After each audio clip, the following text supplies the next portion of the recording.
Welcome to another episode of the Nintendo Powercast. I'm your host, N64 Josh, and today I have to put a spoiler warning at the beginning of this because I'm going to be talking about almost 40, or maybe it is even 40, Easter eggs you may or may not have seen in the Super Mario Brothers movie. So I just got out of my second showing and I took notes the entire time. And so we're going to go through my list of notes. I have 37 on here. I didn't write some of the ones that were more obvious down, but I'm still going to try to hit on some of them.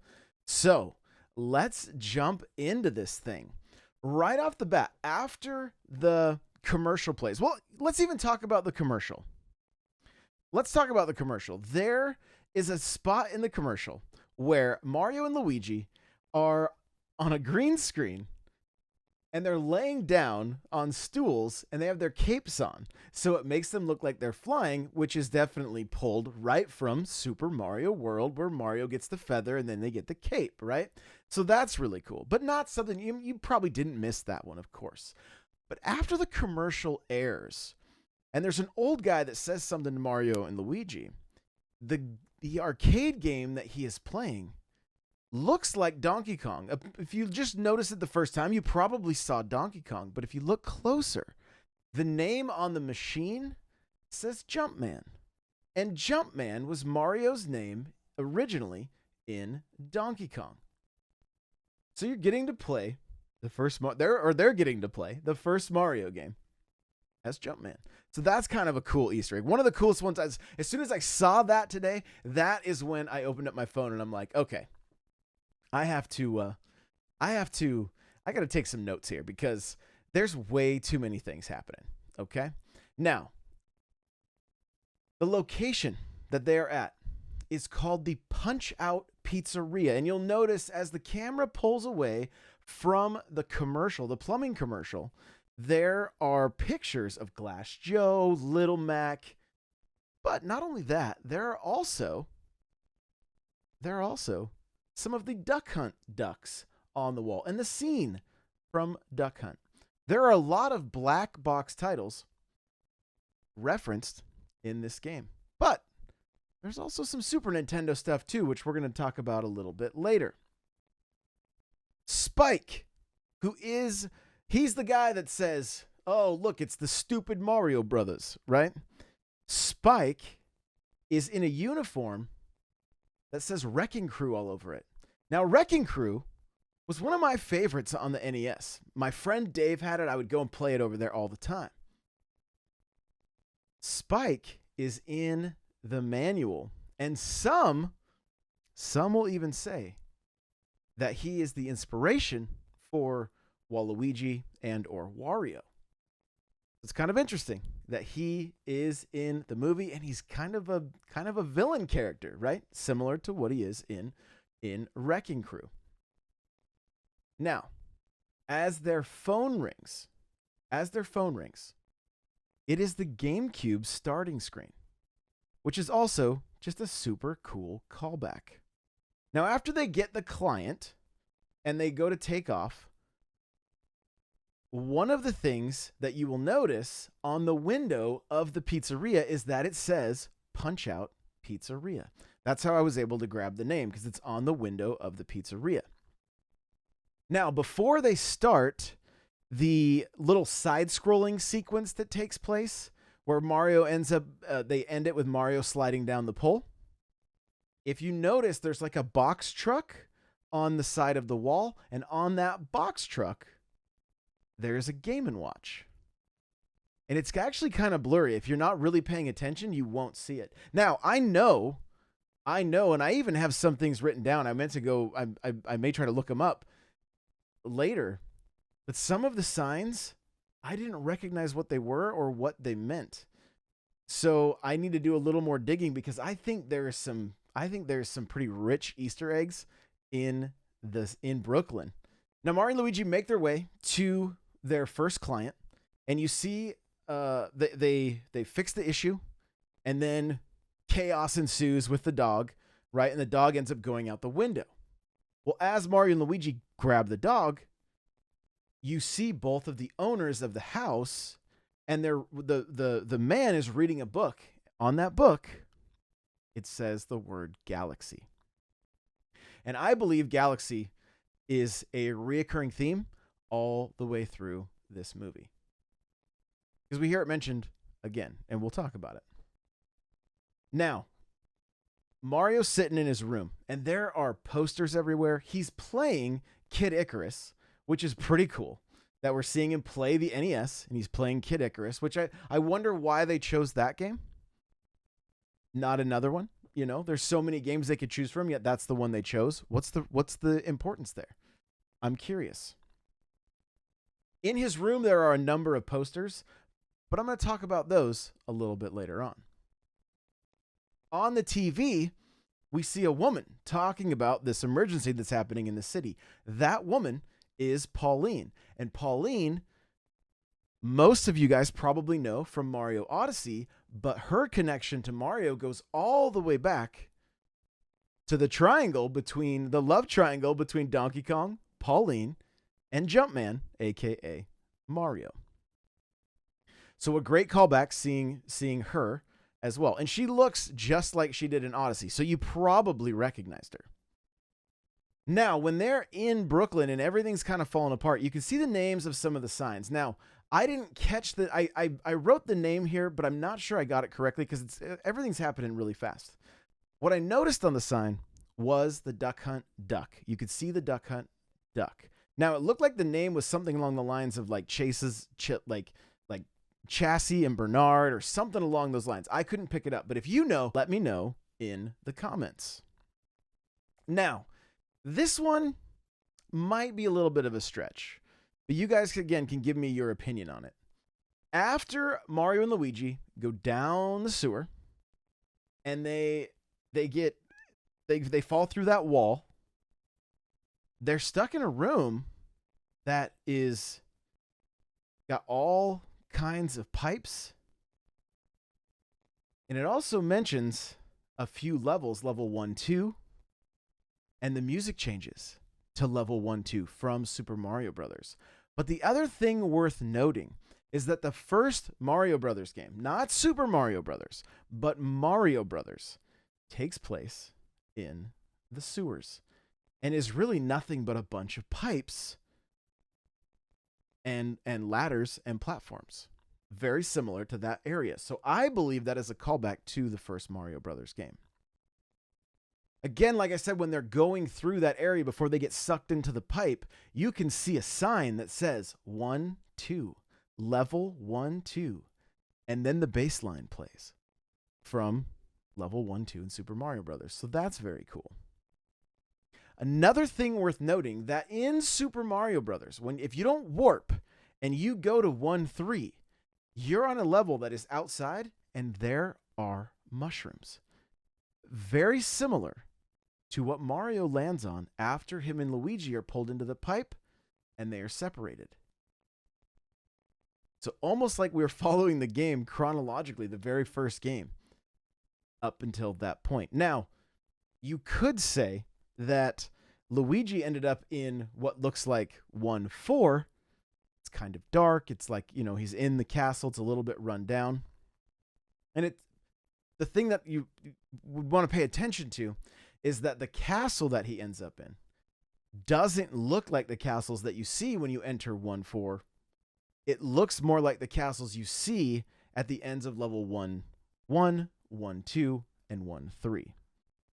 And you only see them very quick. It also looked very similar to the castles we see in Super Mario Brothers 3. And obviously there's a correlation between those two. Now, another thing worth noting, when he's running through the plaza and they're going up the elevator, at the top of the elevator, you can see what looks like the Super Mario World map, which I thought was pretty cool, seeing that map in the movie. And then, of course, you get to the Toads, and they start making jokes about how their princess is in another castle. Now, this isn't necessarily an Easter egg, but it got me thinking. And I'd like to hear your thoughts on it as well, so you can let me know in the comments or in the question section on your podcast player.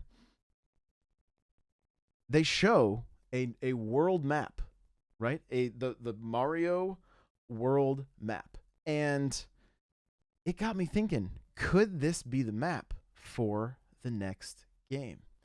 It looked a little different than maps we'd seen in the past, a little bit familiar, but really had everything we would need for a new Mario Brothers game. So I'm just curious about that. And we'll take a look at that if and when a new game is announced. Now, again, this isn't necessarily an Easter egg, but it did get me thinking, and I want to hear your thoughts. As Peach takes Mario out to the training area, and we see a giant question mark block come out. It looks like Legos, right? It's all these blocks put together that build this question mark block, and then it comes apart and it builds a set, a practice set, that Peach then proceeds to run through, and then Mario has to run through it. And it seems to me it's very similar to the Lego sets, and I wouldn't be surprised if Lego put out a set similar to, Peach's training ground from the Mario movie for Mario, Peach, and Luigi to play on at home. Another thing I thought worth noting is after Mario and Peach head out on their adventure, Toad joins them. The team is almost the Super Mario Bros. 2 crew, just minus Luigi. And I love that the three of them were adventuring together, very similar to that game. From here, we move on to a section where Bowser is singing Peach, Peach, Peach, Peach, Peach, right? Which is a very funny part of the movie. But if you look closely, you'll notice that his piano, the brand of the piano, is Ludwig von Koopa. That is the logo, the name that is on the piano. Well, Ludwig, of course, is one of the Koopa kids. And boy, do I have questions about the Koopa kids, and I wonder if a sequel is in the works and if we will see the Koopa kids. From here, we see Mario and Luigi, or Mario and Princess. From here, we see Mario and the Princess end up in a field of fire flowers. And Peach touches the fire flower and she changes into Fire Power Peach.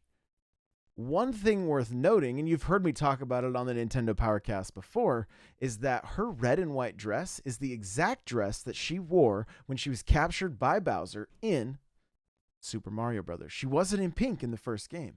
She was in white and red. And that dress can also be worn in Smash Brothers. During this scene, Mario is talking to Peach about where she's from. And if she's from Earth, she looks up and says, I'm not sure where I'm from. And there are lots of galaxies. Again, another galaxy reference. Now, one that we could go back and look at as well, because I didn't mention it, is the Luma. Luma, obviously tied to the Galaxy games and Rosalina. So, the question is there a chance that Rosalina and Peach are related in the cinematic universe? Is that going to be a thing? The cinematic universe of Mario? We'll have to wait and see. And I'd love to hear your thoughts on that. Now, during the end of that scene, it ends with Toad playing a whistle or a flute. Well, the whistle and the flute were how you would warp in Super Mario Bros. 3. Not sure if this was an Easter egg or not, but it got me thinking. Possibly. Bowser's interrogating Luigi, and he starts pulling on his mustache. And I don't know if you guys remember doing this on Super Mario 64, but you could grab Mario's face and contort it and pull on it and yank on his mustache. And Bowser's doing something very similar to Luigi. And so I wondered if maybe that isn't an Easter egg or tied to Super Mario 64. As Mario and Peach continue on their journey, they make it to where Kong is at. And this I found interesting. I found a few different Easter eggs here. In my mind, one of the things worth noting right off the bat is that the cart that the Kong is driving, has the rhino on it. The rhino is who you would ride as Donkey Kong in Donkey Kong Country. And that's the symbol on his cart, which I thought was great. The other thing I thought was kind of a cool little Easter egg, if you will, is the fact that the cart allowed for multiple people to be on it. Very similar to Double Dash. I thought that was kind of cool as well. Moving forward, you would get the vibe of Diddy Kong Racing from that whole area. And it would end with a giant face on the mountainside. Very similar to what we saw in Diddy Kong. And speaking of Diddy Kong, once Mario and Donkey Kong start throwing down, Diddy is referenced. But if you look to the left and right of Diddy, you will see Daisy, as well as, I think his name is Tiny. I don't have it in front of me, but he is definitely from Donkey Kong 64. So that was interesting. Now, during the Donkey Kong Mario fight, Mario gets the cat suit. And what's interesting about that is he does some of the same moves from the game. When he jumps straight up and then basically flies straight down, it's very similar to the move that you get when you get that power-up in-game. One little thing that's just kind of funny, not necessarily an Easter egg, but after Mario defeats Donkey Kong, he lands on his back, and you can almost see him kneading Donkey Kong's back like bread, just like a cat would, which I thought was just a nice little touch and pretty funny. Now, I know there's a Kong that everybody was hoping to see, and that Kong is Funky Kong. Well, Funky Kong's there. And there's something interesting about Funky Kong and the way he is in this movie. He's in a poster. After Mario defeats Donkey Kong and they're talking to Cranky Kong, if you look behind him, you will see Funky Kong surfing. Interesting fact is that there's a game called TNC Surf Design on the NES, and there is a gorilla that is surfing in that game.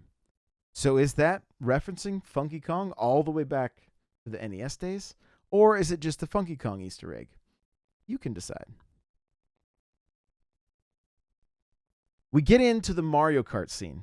Now, I'm sure most of you notice that they pick their carts, their wheels, and their gliders exactly how we do in Mario Kart 8 Deluxe, which I thought was a great touch.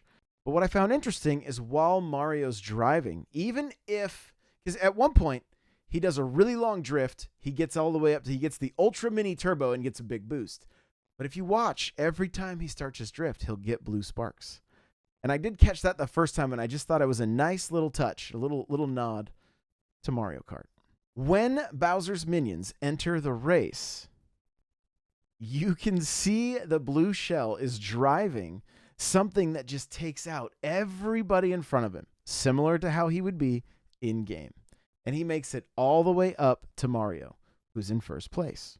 Another interesting fact about the spiny shell is that after he gets taken out, he refers to himself as the blue shell. And you'll notice that before he hits Donkey Kong and Mario, he circles the cart exactly how he would in Mario Kart. Just a great little touch. Obviously, probably not something that you would have missed, but very cool. Now we're at the wedding. All right, Bowser, Peach, getting ready to get hitched. And you can see gifts being placed on a table. Well, next to these gifts, one of the items is a Yoshi egg. Now, Donkey Kong and Mario are on their way to stop this wedding and rescue Peach and Luigi. One of the things you'll notice is a sign that says level 5. And honestly, part of me wants to know, like, is there a theme running all the way throughout this that reference each level? It makes me wonder. I'm very curious on why that sign is there.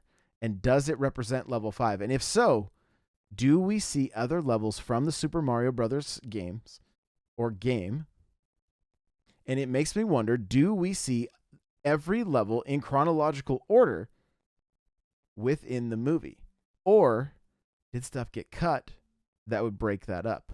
I'm just curious. And hopefully, in some behind the scenes or interviews, we might learn a little more about that. Now, after the fight with Bowser, they end up back in Brooklyn. When they get there, if you look closely, you're going to notice a sign that has the character from Balloon Fight. Now, one of my favorite things was the final fight with Bowser. Mario and Luigi get the superstar power, and they throw down like it is a Super Smash Bros. Match. And you see Bowser get knocked into the air, and both Mario and Luigi jump up. And if you watch Mario, he throws the exact animation that he does in Smash for his forward air or his fair, and spikes Bowser right back down to the ground. And that has got to be a direct reference to Smash Bros. And I love that because Mario fairs are my favorite thing to throw in that game. Now, one of the signs I picked up in Brooklyn that you can see near the end of the movie says Wizard Pop. Now, I got to do some more research, but maybe some of you guys know, what is the reference to Wizard Pop? What does it mean? If you know, let me know in the comments. And like I said, I'm going to look it up further. Now, I did notice there was like some card shops, and I'm not certain because it was moving too quickly, but I think I saw a card shop that was Hanafuda Cards, which is how Nintendo started as a company back in 1889. But don't quote me on that because, again, stuff was moving too fast, and obviously you can't pause in the movie theater. The last few Easter eggs are when Mario and Luigi get back to their room. And if you notice, Mario has a lot of posters. Well, one of those posters happens to be a Blue Falcon poster. Another poster happens to be the polar bear from Ice Climbers. And another poster just says baseball, which is one of the black box titles from the NES. Now, if you stay all the way through the credits, you will see that the Yoshi egg is back, and it cracks, and you get to hear Yoshi do his famous Yoshi. That was not a very good one, but you guys get it. So, there's probably close to 40, if not 40, Easter eggs you may have missed in the Super Mario Brothers movie. If I missed any, let me know in the comments, or let me know on your podcast player where you can see a little spot that says you can ask a question. Leave a comment there, or hit me up in the Discord. If I missed any, I want to hear about it. All right?